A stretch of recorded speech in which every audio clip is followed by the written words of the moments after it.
পয়গম্বর বেলাল ইব্রাহিম পয়গম্বর ইসমাঈলকে যখন নির্দেশ হয়ে গেল সন্তানটাকে আল্লাহর জন্য কুরবানি করো, মা হাজেরা আলাইহিস সালাতু ওয়াস সালাম সন্তানটাকে এত সুন্দর করে সাজায় গোছায় দেয়, বাবার সাথে যায়, কিন্তু বাবা তো দিয়ে যায়। যেখানে হাজী সাহেবরা আজকে করে পশু জবাই করে, এখানে আমাদের জন্য ইসমাইলকে জবাই করার কথা ছিল।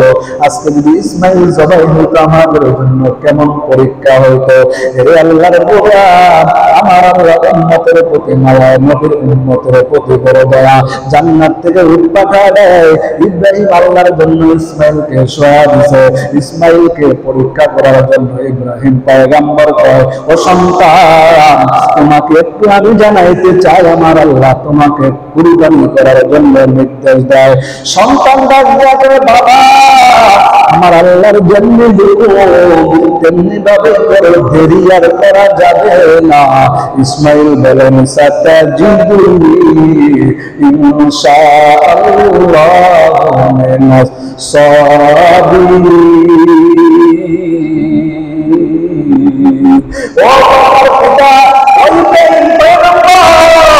আমার আল্লাহ জানতে হুকুম করেছে, বাবা আপনি তার মধ্যে একটু দেরি করবেন না, হতে পারে আমার আল্লাহ যদি আবার নারাজ হয়ে যায়। ওগো আবার আব্বা যান, আমাকে নিয়ে যান, আমাকে আপনি জবাই করেন, আল্লাহর জন্য খুশি, আল্লাহকে রাজি করেন। আল্লাহ পাক বলেন, ইব্রাহিম খলিলুল্লাহ তার সন্তানটাও পরীক্ষায় পাস, তুইও পাস। আমি আল্লাহ ইব্রাহিমকে হুকুম করলাম, দেখ আমার ইব্রাহিম নিজে সন্তানকে জবাই করার জন্য প্রস্তুত। সন্তানের মায়ায় তাকে আমার থেকে বিরত করে নাই, সন্তানও তার বাবার কথায় রাজি। আমার আল্লাহ যেভাবে সন্তুষ্ট, ইসমাইল বলেন আমিও সেইভাবে সন্তুষ্ট। ইব্রাহিম বলেন আমার আল্লাহ যেভাবে সন্তুষ্ট, আমিও সন্তুষ্ট। আল্লাহর সন্তুষ্ট হলে ইব্রাহিম কাজ করছে, ইসমাইল রাজি হয়েছে।